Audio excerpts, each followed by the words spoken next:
Now, suppose you have a continuous response, right? Not a binary response, but a continuous response. I'll ask you, I don't think anybody's done this. How many of you are taking measure theory? Oh, bless your hearts. How many are planning on taking measure theory? You can ask them to interpret the joke. This is applied measure theory. This is applied measure. What do you do in measure theory? You have functions, right?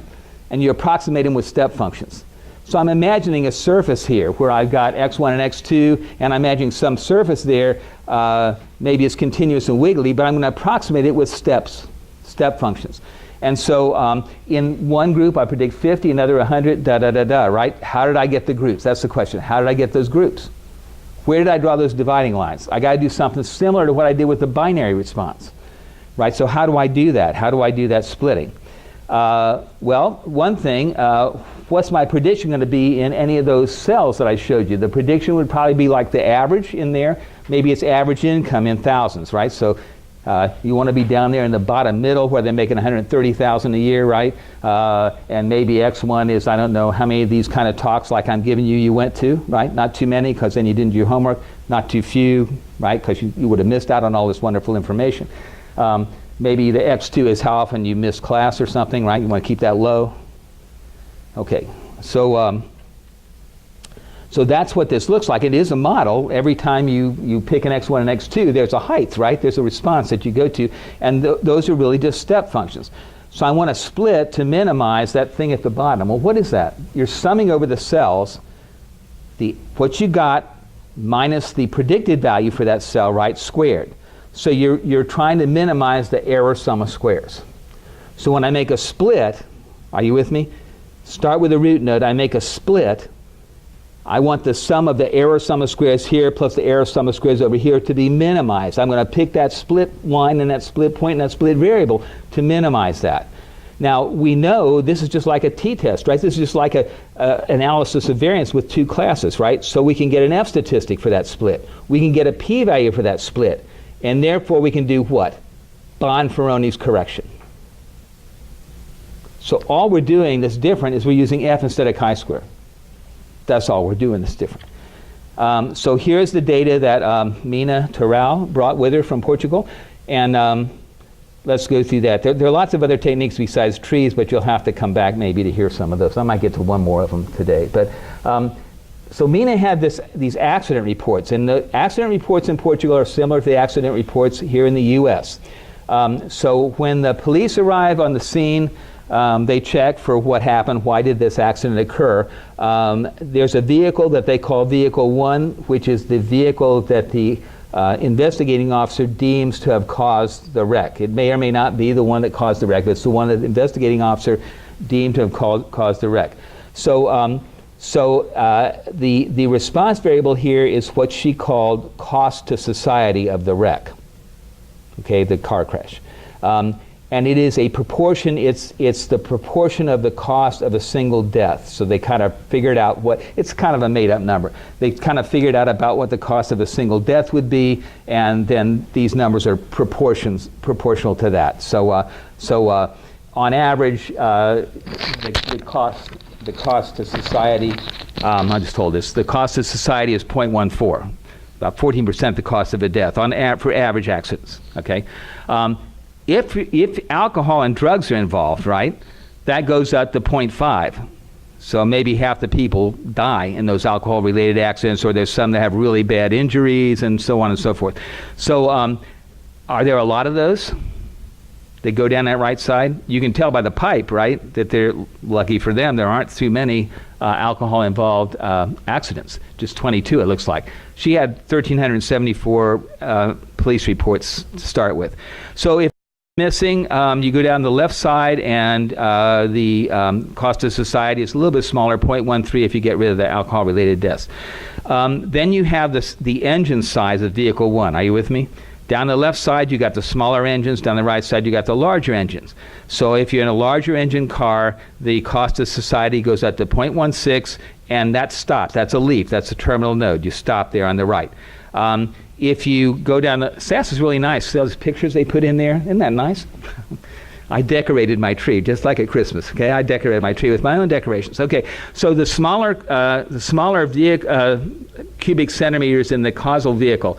You're going down the left side there, kind of in the middle of that plot. So now your cost of society is 0.10, a little bit less than the average overall. Now, what does that mean? You're in a vehicle with a fairly small engine size, right? You're driving down the road. The next thing that splits on is, was it a rear end accident? See that? So if it was a rear end accident, you go on the right side because that says 1 there, and the cost of society there is 0.07. So you're driving down the road in a kind of a small car, you rear end somebody, not too big of, well, it's not good, but it could be worse, right? Not too big a deal. If you go down the left side, 0 or missing, what does that mean? Well, it could mean you ran off the road. Maybe it's missing if you ran off the road. It could be you hit somebody else head on. Okay?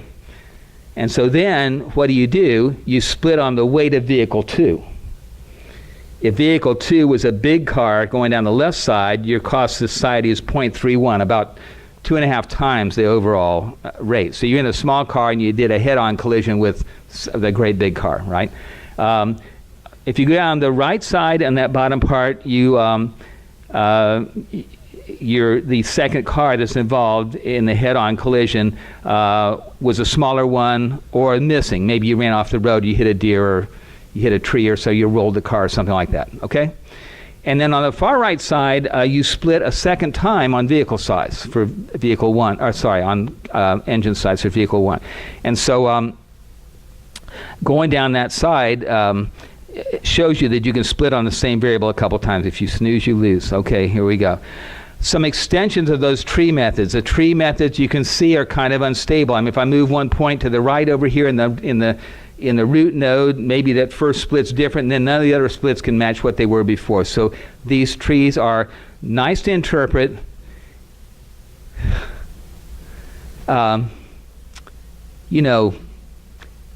I think one of the reasons people like these trees is kind of the way people make decisions. I hope I haven't said this to you already, but imagine you're speed dating. Did I tell you this already? Imagine you're speed dating, right? And oh yeah, this is a different speed dating thing. I talked already about speed dating. So, but you're out speed dating. You say, well, do you like kids? Yes or no? If they say yes, you say, do you want more than 5, less than 5? Right? If they say no, I don't like kids, they say, well, do you like sports? Yes or no? If they say yes, you say, well, do you like the wolf pack? Yes or no? So it's kind of a way that we logically make decisions, right? You go in to buy a camera, you say, does this have a telescopic lens that comes with it? Does it have automatic shutter opening, stuff like that, right? You ask this question. Your computer, how much memory does it have? More than this much, less than this much? It's just the way people think. So the advantage of the trees is they kind of work the way people think. Disadvantages are kind of unstable. So one thing that people have, well, two things people have thought of to try to make the trees more stable, but then they lose the interpretability. One is boosting. So build a tree, get the residuals from that tree, and try to build another tree to predict the residuals. Do that over and over again, keep on going, and sort of average all those models together in some fashion or another. That's called boosting, hence the booster cables. Or random forest. So the idea of a random forest is you got a huge data set, you've got tons of predictor variables or features. Are you with me? Lots of X's, a lot of data. Pick a subset of the predictor variables, pick a subset of the observations, build a tree on that. Do it again, do it again, do it again. Each time randomly picking from the predictor variables, randomly picking from the observations. Build all those trees and average the results. Like if you're doing a predicted probability, right? You got some leaves down here, get the probability. A given point, what's going to happen to a given point? You run it down all those trees. You got a new data point. You run it down all those trees. Are you with me? Each one gives you a different probability. You average them. Simple, right? And pretty quick on the computer. All right, let's talk about one more thing and then be sure I don't talk over time here. Are we going by that clock back there? Oh, I thought I had half an hour left. Okay. Just kidding.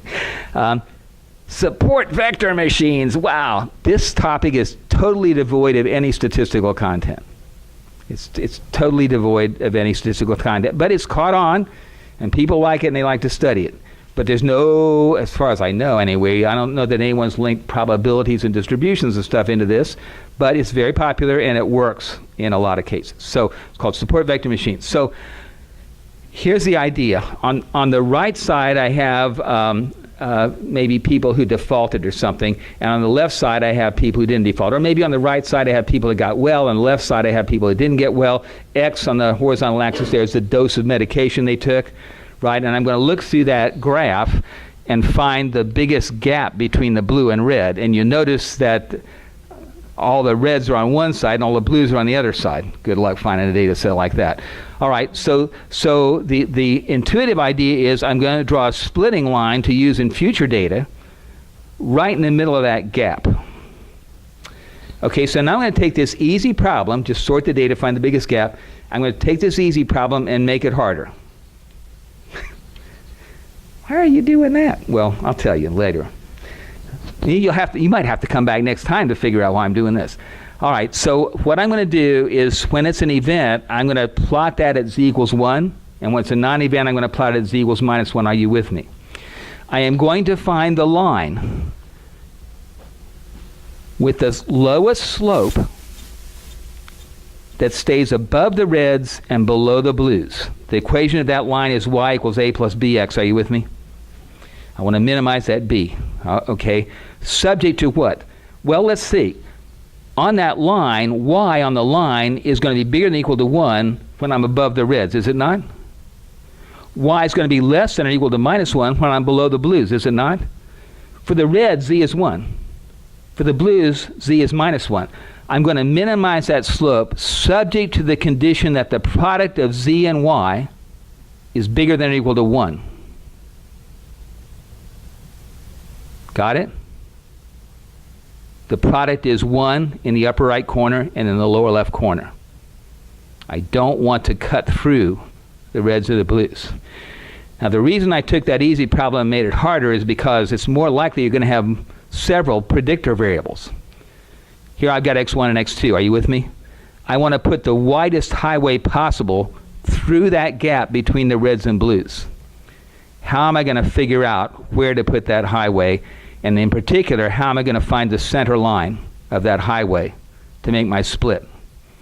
This is totally geometric, right? This is just geometry. So I'm going to do the same trick. I'm going to plot the red ones at +1, the blue ones at -1, do the 3D plot, and I'm going to try to squeeze through there the plane with the lowest slope, right? Tilt as much as possible, while still maintaining that that product is bigger than or equal to 1. Now what's going to happen when I do, and then I'll drop that line down onto the original plane that I was looking at. So if I do that, it's going to look something like this. And the equation of that plane is z equals 0 minus 10x1 plus 10x2. So therefore, z would be 0 whenever x2 is equal to x1, and that would describe your dividing line. Are you with me? At the top, z is 1. At the bottom, z is -1. Right in the middle, z is 0. So you set that thing to 0. You figure out what that line looks like. And you don't have, the math does not have to stop just because I can't draw it. I could have x1, x2, x3, x4 if I wanted to. But figuring out the equations of all the stuff I'm showing you, that is not trivial. I'm going to so those points that plane is resting on, you know, a point has coordinates, right? And you write parenthesis, number, number, number, and close parenthesis. Sometimes they call it a vector, don't they? Vector and numbers. Those points are vectors. The support vectors are the ones that determine where that plane is. Nothing else determines the surface of that plane, right? Are you with me? And the only way I knew what that equation was is I stuck those extra 3 points in myself. They weren't ones I generated to start with. Finding that plane is not easy. You got to use Lagrange multipliers to make sure that you, in fact, there'd be n Lagrange multipliers because you got to guarantee that every point has that product bigger than or equal to 1. Are you with me? And so forth. So a couple things for next time. Are we about to stop, right? So I'm going to show you a little trick to separate what would appear at first to be not separable, like that. I can't draw a single line in there and have the reds on one side, the blues on the other. And I'm not going to draw 2 lines. I'm going to do, I have a paper cutter. I'm going to make one cut and separate the blues from the greens. You got to come back next time to hear that, right? I mean, surely everybody will be back with that, and probably some extra people.